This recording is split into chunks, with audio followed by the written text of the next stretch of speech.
सबसे पहले भगवान भोलेनाथ के चरणों में प्रणाम करती हूँ, मेरा प्रणाम स्वीकार हो।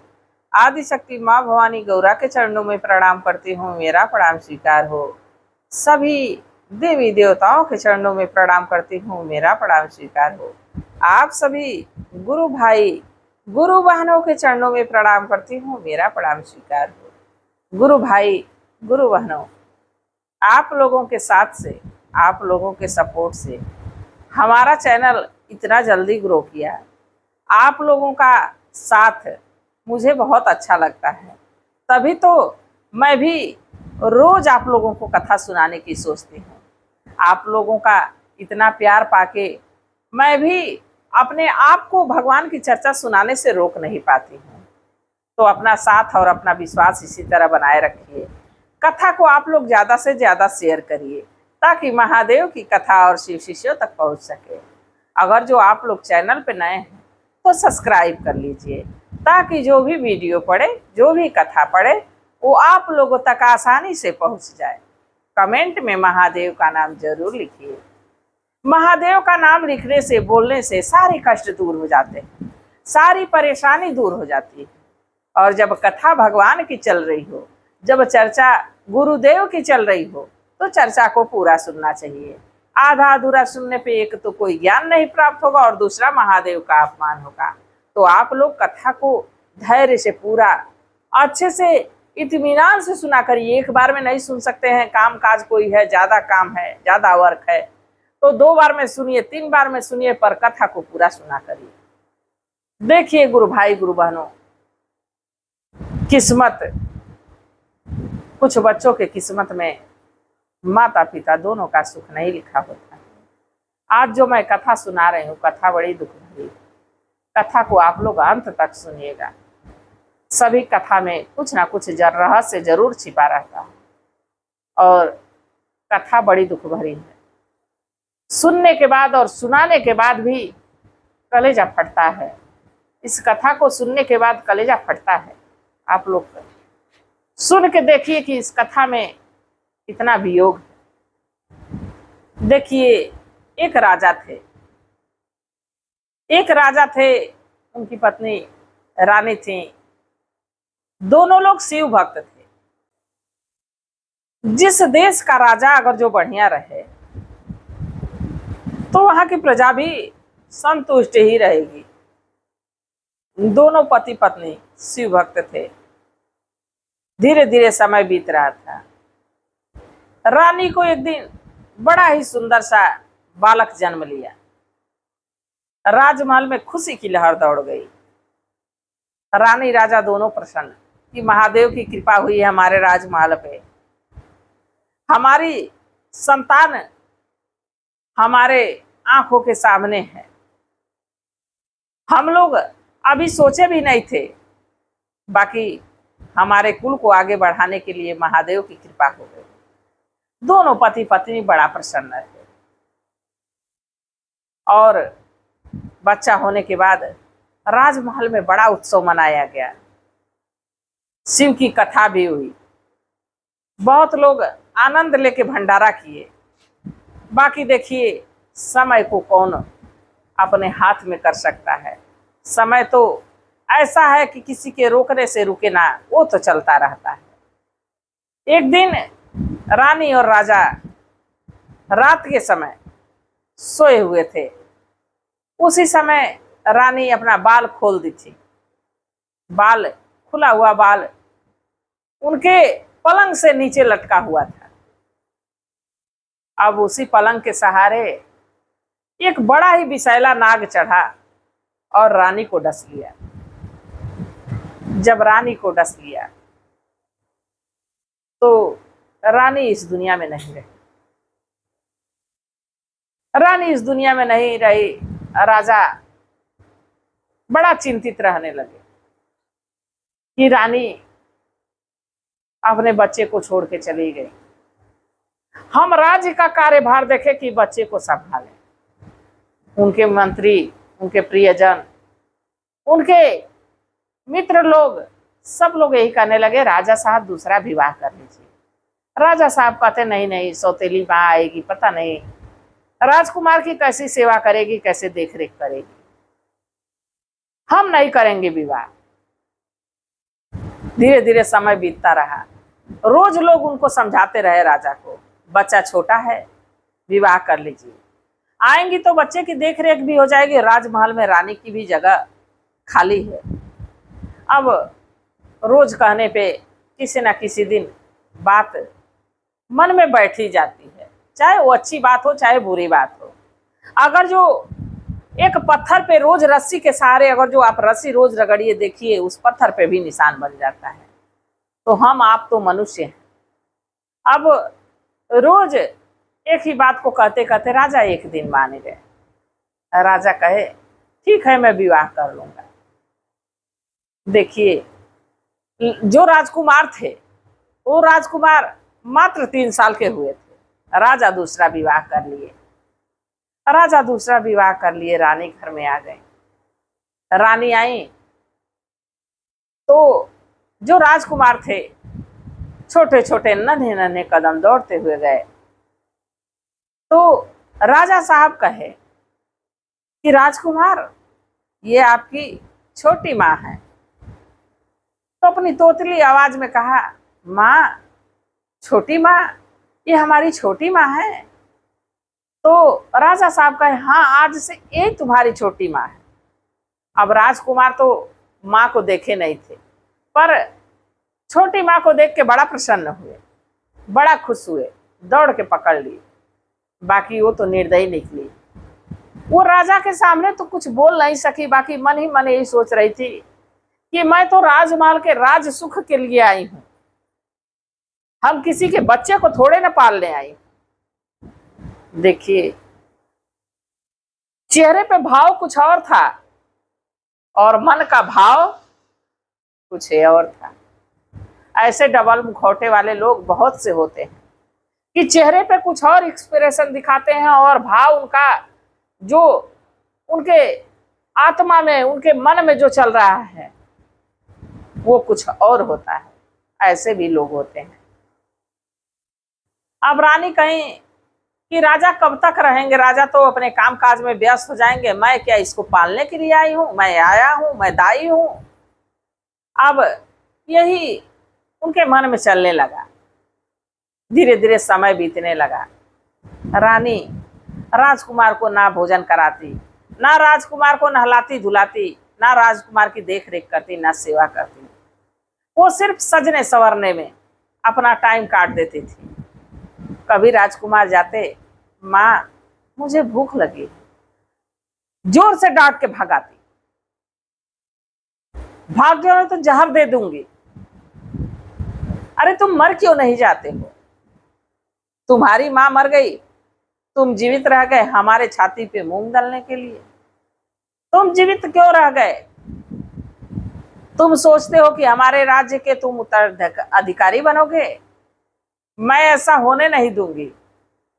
जो मेरे तन से मेरा पुत्र जन्म लेगा वही इस राज्य का राजा बनेगा। अब रानी हमेशा कठोर बातें कहती रहती। धीरे धीरे लड़का बढ़ने लगा। राजकुमार 6-7 साल के हुए। जब राजकुमार 6-7 साल के हुए तो एक दिन एक मंत्री का बेटा उस राजमहल में आया। अब राजकुमार से उस मंत्री की बेटे से दोस्ती हो गई। अब राजकुमार तो अपनी माँ पे कभी संदेह नहीं करते थे, बाकी जो मंत्री का बेटा था वो जब राजकुमार को उल्टी सीधी बातें कहती थी कि मर क्यों नहीं गए, तुम राजमहल के राजा अगला नहीं बन सकते हो, हमारा बेटा बनेगा राजा। तो मंत्री का बेटा सारी बात समझता था। वो राजकुमार का ऐसा मित्र बन गया कि जैसे भगवान कृष्ण और सुदामा, ऐसे सखा लोग बन गए, ऐसे मित्र बन गए। अब उनकी देखरेख मंत्री का जो बेटा था वो करने लगा।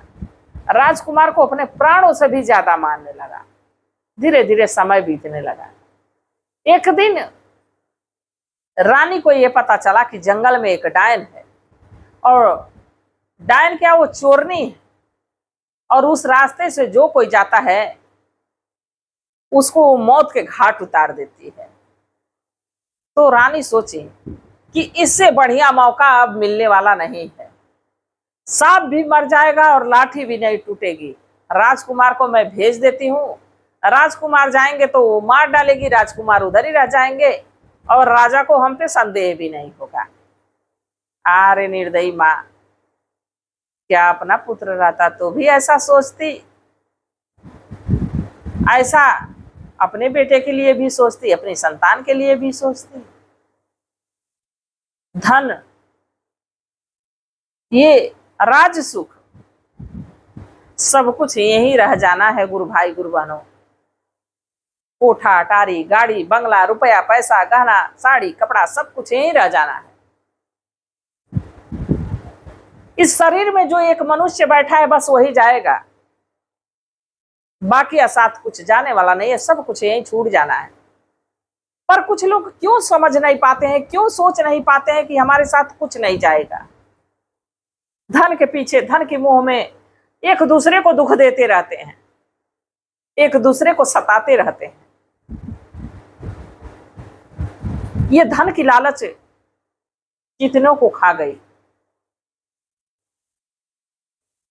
रानी राजकुमार को बुलाई बड़े प्यार से। राजकुमार बड़ा प्रसन्न हुए कि आज माँ हमको पहली बार कितना प्यार से दुलार से बुला रही है। राजकुमार माँ के पास गए। हाँ माँ, आदेश करिए, क्या कह रही हैं? कहीं देखो, हमारे राज्य में जो सबसे घना जंगल है, उस जंगल में एक फल ऐसा है, उस फल को तुमको खोज के तोड़ के लाना है। मेरी तबीयत कुछ ठीक नहीं चल रही है और एक ज्योतिषी बताए हैं कि अपने बेटे के हाथों वो फल मंगाओगी और खाओगी तो तुम स्वस्थ हो जाओगे। अब राजकुमार जब ये बात सुने तो कहे, माँ इतनी छोटी सी बात के लिए तुम इतना संकोच करके क्यों कह रही हो? हमारा जन्म ही हुआ है तुम्हारी सेवा के लिए। उनका भाव कैसा था राजकुमार का? हमारा जन्म ही हुआ है तुम्हारी सेवा के लिए माँ। अब ये बात मंत्री का बेटा सुन रहा था, जो राजकुमार का मित्र था। अब दोनों मित्र उस फल की तलाश में जंगल में निकल गए। खोजते खोजते खोजते खोजते शाम हो गई। शाम हो गई, कहीं जंगल में फल नहीं मिला कि वो फल कैसा है जो खाने से मेरी माँ ठीक हो जाएगी। उस फल का रंग रूप बताई थी कि फल ऐसा है। अब राजकुमार खोजते खोजते जंगल में दूसरे छोर पे चले गए, बाकी फल नहीं मिला। अब अंधेरा हो गया था। मंत्री का बेटा कहा कि राजकुमार, अगर जो हम लोग रात रुकने का ठिकाना नहीं खोजेंगे तो हम लोगों को जंगल में कोई जानवर खा जाएगा। अब दोनों लोग अब ठिकाना खोजने लगे। तब तक उनको एक दिया जलने की लौ दिखाई दी कि एक इसी जंगल में कहीं उजाला दिख रहा है। राजकुमार कहे कि लग रहा है कि वहां कोई मनुष्य रहता है। तो मंत्री के बेटा कहा, इस जंगल में इस इतने भीड़ में कौन रहता होगा? अच्छा चलिए देखा जाए। जब दोनों मित्र वहां पहुंचे, राजकुमार और मंत्री का बेटा, तो देखे कि एक बड़ी ही सुंदर कन्या है। बड़ी ही सुंदर कन्या, मानो स्वर्ग की अप्सरा हो, और दरवाजे पे बैठ के कुछ बिन रही है। राजकुमार की नजर उस लड़की की तरफ गई। राजकुमार उसमें मोहित हो गए। मंत्री कहे, यहां रुकना ठीक नहीं होगा। मंत्री के बेटा कहे कि यहां रुकना ठीक नहीं होगा। बाकी जो राजा के पुत्र थे राजकुमार, वो कहे कि नहीं नहीं, मैं तो यहीं रुकना चाहता हूं, हमारे रुकने की यहीं व्यवस्था करो मेरे। अब राजकुमार का आदेश था। मंत्री उस लड़की के समीप गए, कहे, हम लोग रात आपके झोपड़ी में गुजारना चाहते हैं, आपके घर में रहना चाहते हैं, हम लोगों को क्या भोजन मिल जाएगा? तो जब वो लड़की की नजर राजकुमार पर और मंत्री के बेटे पे गई तो बड़ा प्रसन्न हुई कि आज का शिकार तो स्वयं चल के आ गया। और तो और हमारे यहाँ रुकने की बात कर रहा है, तो बहुत ज्यादा हमको मेहनत नहीं करनी पड़ेगी। नशीला पदार्थ देके इन लोगों को खिला के सुला दूंगी और रात में इन लोगों का वध करके और जो भी इन लोगों के पास सामान है मैं लूट लूंगी। अब वही जो वो लड़की थी वो उस रास्ते से जो भी जाता यात्री सबको मार देती थी, मार के जो भी धन था वो लूट लेती थी। अब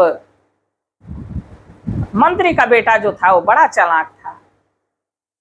जब वो लड़की भोजन बनाई, भोजन परोसी, तो मंत्री का बेटा राजकुमार से कहा कि राजकुमार ऐसा है कि आज आप भोजन नहीं करेंगे, आज आपको भोजन नहीं करना है, बिना भोजन रात्रि गुजारना है। हमारे मित्रता की सौगंध है आपको। जब अपनी कसम दे दिए तो राजकुमार कहे चलो एक रात नहीं खाएंगे तो मर नहीं जाएंगे, हम नहीं खाते हैं। अब वो जो मंत्री का बेटा था क्या किया कि अपना भी भोजन और राजकुमार का भी भोजन एक गमछे में लपेटा और जल्दी से हटा दिया। लड़की तब तक आई, देखी कि दोनों लोग की थाली खाली है, तो सोची कि दोनों लोग भोजन कर लिए, कहीं आप लोगों का बिस्तर लग गया। अब राजकुमार कहे कि ठीक है। अब राजकुमार तो सोने के लिए चले गए। बाकी मंत्री का जो बेटा था वो जल्दी जल्दी गया, जंगल से एक केले का पेड़ काटा और फटाफट राजकुमार के पास आया। राजकुमार से कहा राजकुमार जल्दी उठिए, जल्दी उठिए, आप अपना वस्त्र हमको दीजिए। राजकुमार सोचने लगे कि वस्त्र क्यों मांग रहा है। अब मंत्री का बेटा कह रहा है आधी रात होने वाली है, आप अपना वस्त्र दीजिए। राजकुमार से वस्त्र लेके उसी केले के पेड़ में लपेट के और उस केले के पेड़ को उसे चारपाई पे लटा दिया और राजकुमार का हाथ पकड़ के उस झोपड़ी के पीछे अंधेरे जंगल में लेके चले गए। थोड़ी देर के बाद देखते हैं कि वो लड़की तलवार लेके आती है और छपा छप उस केले के पौधे पे वार करती है। सोचती है अंधेरे में कि राजकुमार की इतनी नरम शरीर है, देखो इतना मुलायम शरीर है कि कटते जा रहा है, तलवार की एक ही धार से खच खच कट गया। और उसको ये नहीं समझ में आ रहा था कि ये तो पौधा है केले का। अब राजकुमार जब ये बात देखे तो कहे मित्र आज तो तुम्हारी वजह से हमारे प्राण बच गए। तब वो मंत्री का लड़का समझाया कि मित्र तुम्हारी माँ यहाँ तुमको मरने के लिए भेजी थी, तुम्हारी माँ को कोई फल नहीं ऐसा चाहिए जिससे उनकी तबीयत ठीक हो जाए, वो तुमको मार देना चाहती है। राजकुमार कहे ऐसा है क्या मित्र? मंत्री कहे कि हाँ ऐसा ही है, आपको विश्वास ना हो तो मैं पहले जाऊंगा और आपकी माँ को ये कह के सुनाऊंगा कि राजकुमारी इस दुनिया में नहीं रहे, तब देखिएगा कि रानी का क्या भाव रहेगा। राजकुमार कहे कि ठीक है। राजकुमार अपना भेष बदल लिए, एक दास दासियों का कपड़ा पहन लिए और मंत्री के बेटे के साथ चल दिए। मंत्री का बेटा पहले राजमहल पहुंचा, कहा रानी माँ मित्र हमारा इस दुनिया में नहीं रहा। जो जंगल में एक डाकुनी रहती है, राजकुमार को कई टुकड़ों में काट दी। रानी जोर से हंसी, रानी जोर से हंसी कि चलो बला टली, अब कम से कम हमारे तन से जो जन्मेगा इस राजमहल का उत्तराधिकारी बनेगा। तब राजकुमार सामने आए, कहे माँ एक बार कह के तो देखी रहती, हमको इस राजपाट से नहीं मतलब है माँ, हमको तुमसे मतलब है, पिताजी से मतलब है, ना कि इस धन दौलत से मतलब। कहे आज से मैं ये राजमहल त्यागता हूं माँ, आज से राजमहल सिर्फ और सिर्फ तुम्हारा है। अपने मित्र के साथ राजमहल त्याग के महादेव की आराधना में, महादेव की खोज में राजकुमार निकल पड़े। कहे जैसे मेरे माता पिता शिव भक्त थे, आज से मैं भी महादेव की खोज में निकल रहा हूं, महादेव के मार्ग पे चलूंगा, महादेव का प्रचार करूंगा, महादेव का प्रसार करूंगा। और वो वैराग्य धारण करके निकल गए। दोनों मित्र एक बड़ी सी नगरी में पहुंचे। वहां पहुंचे तो एक बड़ा शिवालय था। वहां पे एक बहुत विद्वान महात्मा जी रहते थे। महात्मा जी से सारी अपनी कथा कह के सुनाए। महात्मा जी का एक पुत्र, देखो तुम सच्चे हृदय से महादेव को मात्र एक लोटा जल और पुष्प ही चढ़ा दोगे तो महादेव तुम पे प्रसन्न रहेंगे। तुम इसी नगर में रह के अपने जीवन जीने की कोशिश करो। और इतना बड़ा मंदिर है और हम विवाह नहीं किए, तो आज से तुम्ही को अपनी संतान मानेंगे और आज से इस मंदिर की देखरेख तुम ही करोगे। राजकुमार वहीं रहने लगे। और जब वो महात्मा जी इस दुनिया में नहीं रहे तो उस मंदिर की देखरेख करने लगे और एक बहुत बड़े पुरोहित बने। तो देखिए गुरु भाई गुरु बहनों, जिसका कोई नहीं सहारा होता है, जिसका कुछ नहीं ठिकाना होता है, उसका ठिकाना महादेव का दरबार होता है। सौतेली माँ अपना तो रंग दिखा दी, पर महादेव उसको ऐसे अपनाए, ऐसे स्थान पे पहुंचा दिए कि नाम, दौलत, शोहरत सब कुछ मिला।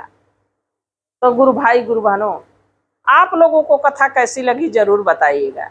मैं भी महादेव से प्रार्थना करती हूँ कि हे भोलेनाथ, हे शिव गुरु, जो इस कथा को देख रहा है, सुन रहा है, उस पर अपनी दया दृष्टि बनाए रखिएगा, सदा खुश रखिएगा, स्वस्थ रखिएगा, मस्त रखिएगा। इसी कामना के साथ हर हर महादेव।